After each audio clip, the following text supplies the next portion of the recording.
Time passed, and I took over the household from my father. Now I am able to freely come and go as I please. Yet somehow I remain an assassin.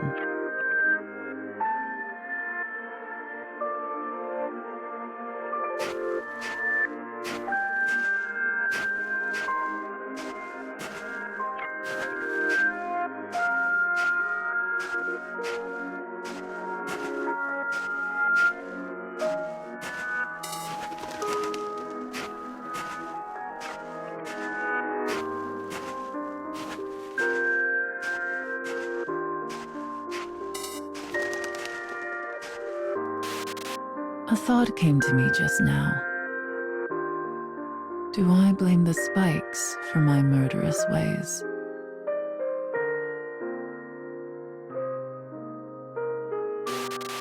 Am I a bloodthirsty ghoul who uses my job and those spikes as an excuse to kill? Do I willingly return because it is the only place where I will ever find acceptance?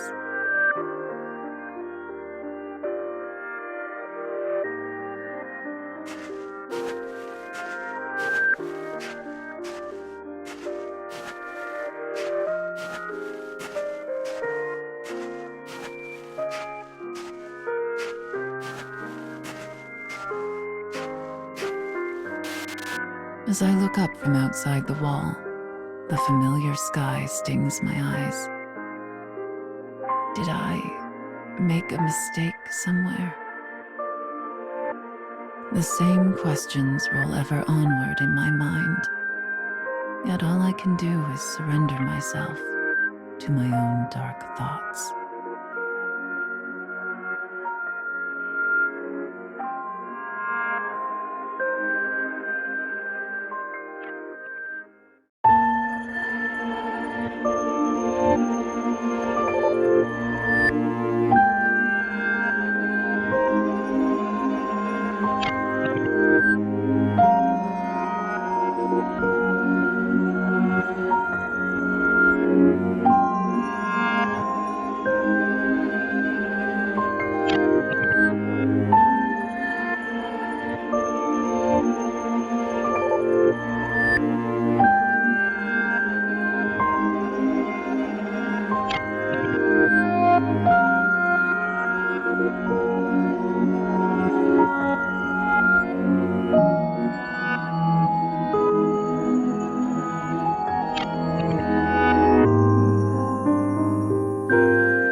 A lone woman silently walks beside a sparkling sea where sunlight glistens on the water.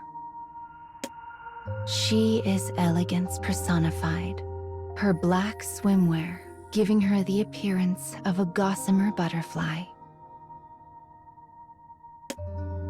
This place is not her home.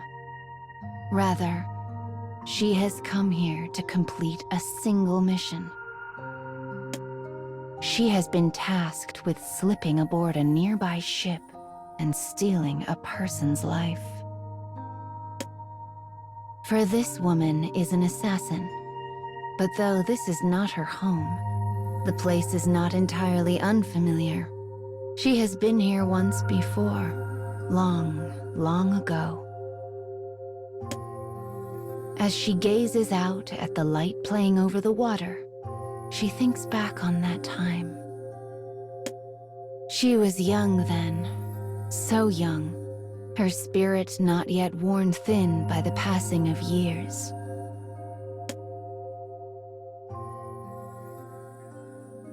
She journeyed to this place as part of her rigorous training, tasked with locating a corrupt politician from a rival country. Then, as now, the port was a lively place, with ships from around the world moving in and out on a regular basis. It was a city filled with all manner and races of people, and no one paid any mind to the innocent girl who walked among their number. This was exactly how she wanted it. The more they overlooked her, the easier it would be to gain the information she sought. After a bit, she learned her target would soon be attending a political gathering aboard a ship. But she did not know the identity of the ship, and their number was Legion. If she were to sneak aboard the wrong one, all of her careful planning would be for naught. But as the girl pondered this dilemma, a shock raced through her body. Focused as she had been on the ships, she did not notice the young boy running along the pier and had smashed straight into him.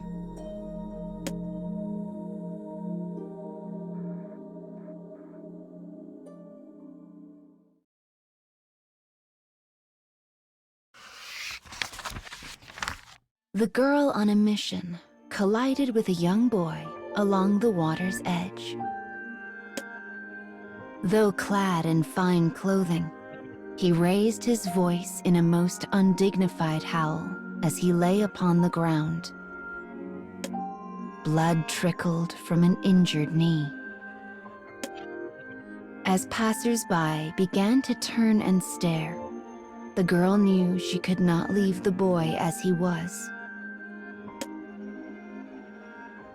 As she began tending to his wound, she asked him, "Where are your parents? Can I take you to them?" But the boy's lowered head only shook back and forth slowly. "I don't know where my father is," he said in a wavering voice. "All I know is that he's leaving soon for an important meeting." The boy's voice hitched on the edge of a sob. As it did so, a thought came to the girl. Perhaps his father is the one I seek. If the boy was the son of a politician, it would explain his fine dress. With this in mind, the girl cheerfully agreed to help him find his missing parent. His eyes glistening with tears, the boy handed her something in a wordless gesture of thanks.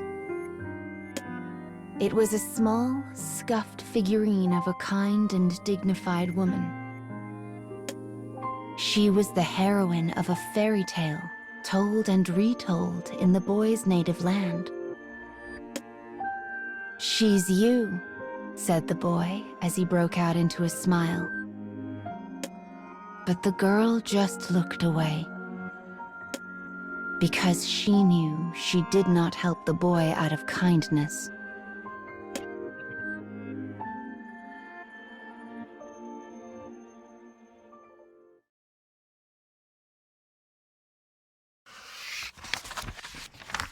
The girl needed to locate the politician's ship as soon as possible.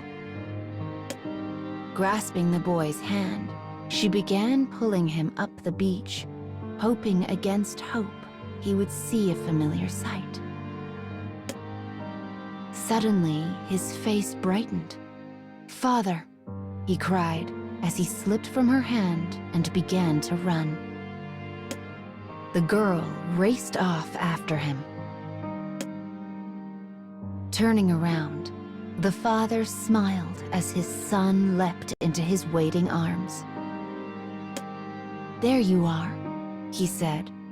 "You almost made me miss my meeting." The father tilted his head to mutter a word of thanks to the girl, then began carrying his son onto the ship. A sliver of a smile flickered across the girl's face before vanishing as quickly as it came, almost as if it was never there at all. This was her ship. All that remained was to make her way aboard and learn what she could. She immediately began formulating her plan. But as her mind whirled, she noticed a woman moving silently into place behind her. The woman was familiar, for she came from the girl's own house. She had been sent to the port to monitor the girl and ensure the mission was a success. But they were never supposed to interact. Her appearance could only mean one thing. The situation had changed. The woman leaned down and whispered fiercely in the girl's ear. "He means to declare war. We must act. Leave none alive."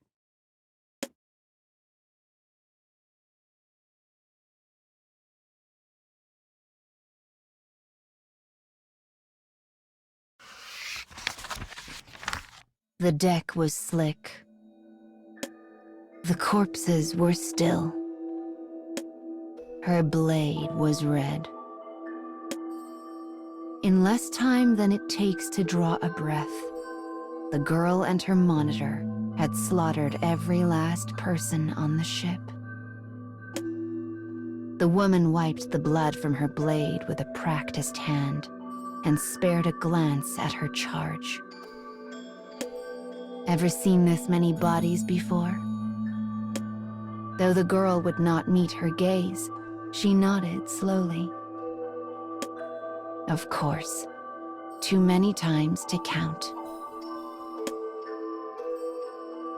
The woman chuckled. Right. Forgot you're the boss's daughter." The girl sheathed her blade in silence. By chance, her eyes darted to the water, where she saw the figurine she had received slowly bobbing up and down. Hearing the boy's words in her mind, she dropped her eyes. He was right. She was exactly like the figure, a helpless thing being tossed about, an assassin forever at the mercy of the waves. Years have passed since that day. The woman shakes her head to clear her thoughts as a bell rings out, announcing the arrival of a ship. She knows her targets are aboard. They are foreign politicians who scheme to infiltrate her homeland. Her mission is to prevent that by whatever means necessary. The woman stands some distance away and watches the passengers disembark. One particularly large man steps off clad in nothing but a loincloth. Must have been hot in there, thinks the woman idly. But the next person to step off brings a small shiver of delight. It is her target. Her lord's orders were clear. She was to prevent the invasion of her homeland. She was to kill the target with all speed. It was the same reason she had stained another ship in crimson all those long years ago. The reason why she took the life of the young boy. And the reason why she still remembers the figurine to this day. The one that was exactly like her. A haze of melancholy passes over her face as she looks out over the distant horizon. I wonder where that thing drifted off to. But she shakes off her momentary fugue and begins walking after her target. The footprints she leaves in the sand are stolen away by the waves.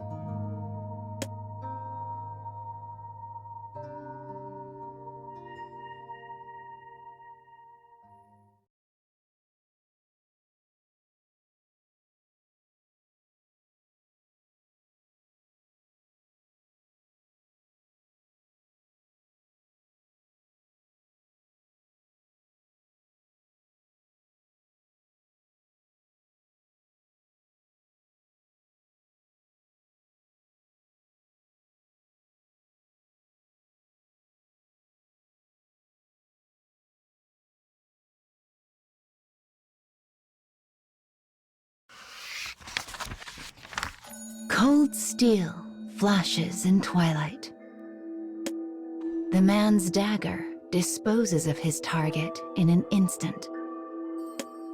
There is not even the opportunity for last words. The man is a nameless mercenary hired by his homeland. His job is to accompany a gifted assassin and assist her whenever she eliminates important figures. Before he can even sheath his blade, he hears the sound of steel whistling through air behind him. Another target falls, never to rise again. A beautiful assassin stands over the body. Her eyes are the cold ice of riverbed obsidian. She is the assassin he is tasked with assisting. The pair has accomplished much in the short time they have been together. "You're quick," says the woman, as she wipes a bit of blood from her blade. It is a rare moment, for she is not the type to offer praise. Clearly, she was impressed with his blade work.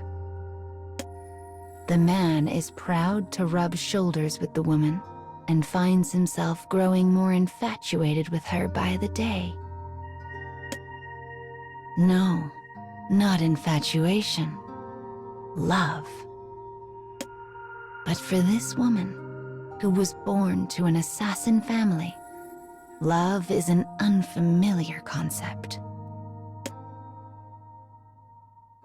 One day, she will be placed in an arranged marriage in order to continue her bloodline. Her family would never recognize a union between her and a nameless mercenary such as himself. And even if they did, the woman does not seem remotely interested in romance. Yet that is why. That is precisely why. Her otherworldly beauty is a naked scalpel glimmering in the evenfall, and it enraptures him. Yet the man knows he is not her equal, not as he is now. So he bottles his emotions deep in his heart, completes his mission, and sets out on his own.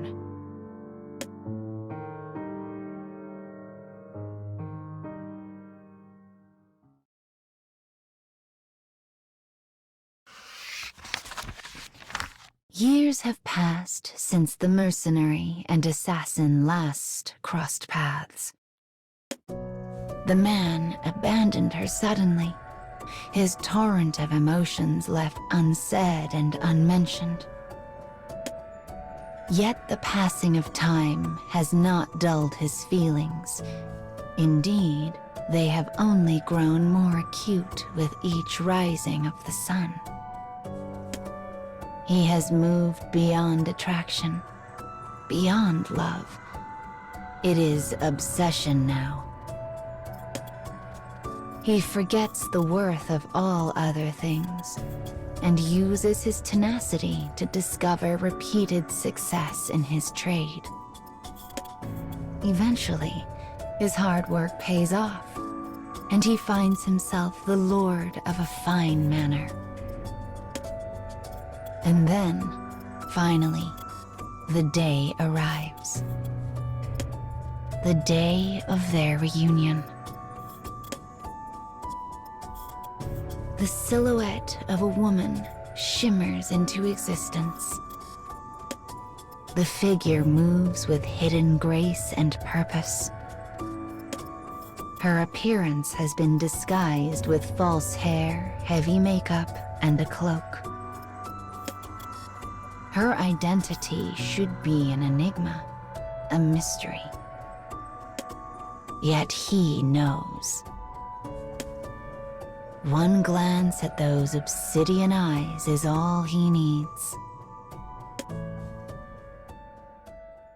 She passes him without a word or look. Her presence is 1,000 icicles on his skin. He can sense her skill, feel it.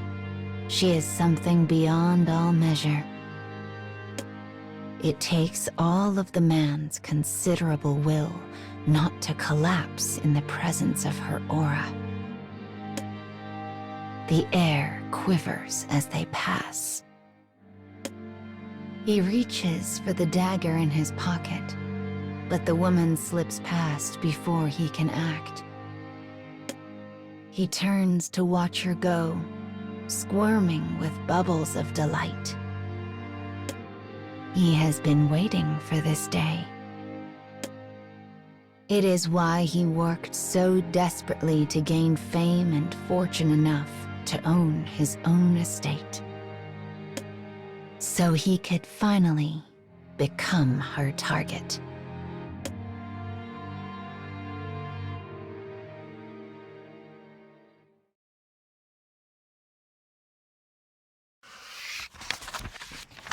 Night falls on the day of the mercenary's reunion with the assassin. He waits for her in a bamboo grove lit by the haze of the moon. The dense thicket should prove an advantage against the woman's long robes. He has also surrounded himself with traps learned during his long years of mercenary work.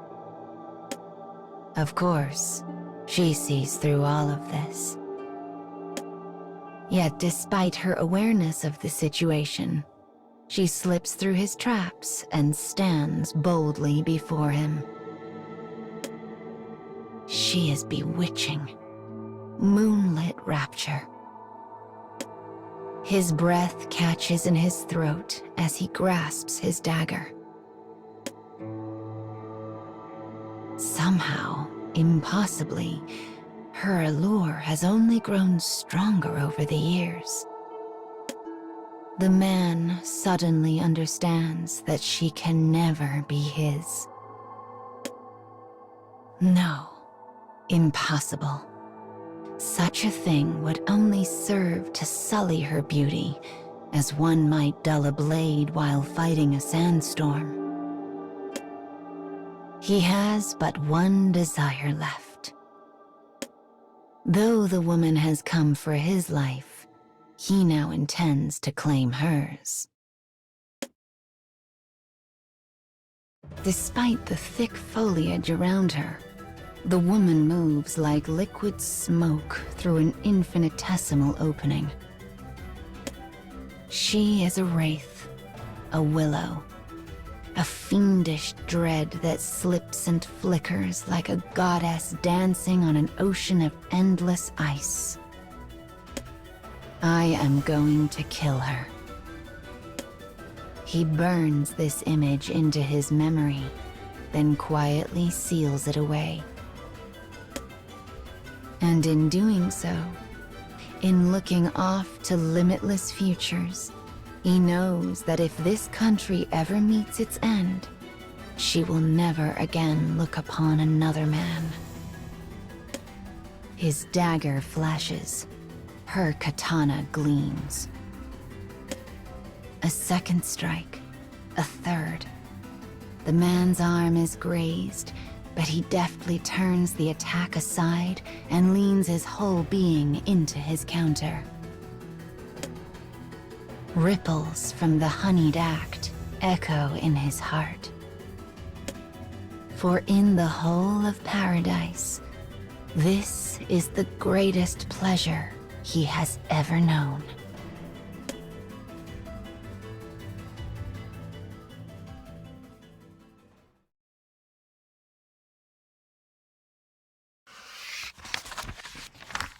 Each time the man brandishes the dagger, he feels the woman's body growing ever closer to his own.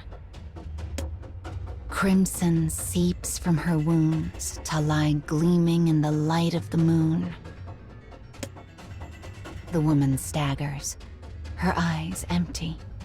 She has lost much blood. This is the peak of my pleasure.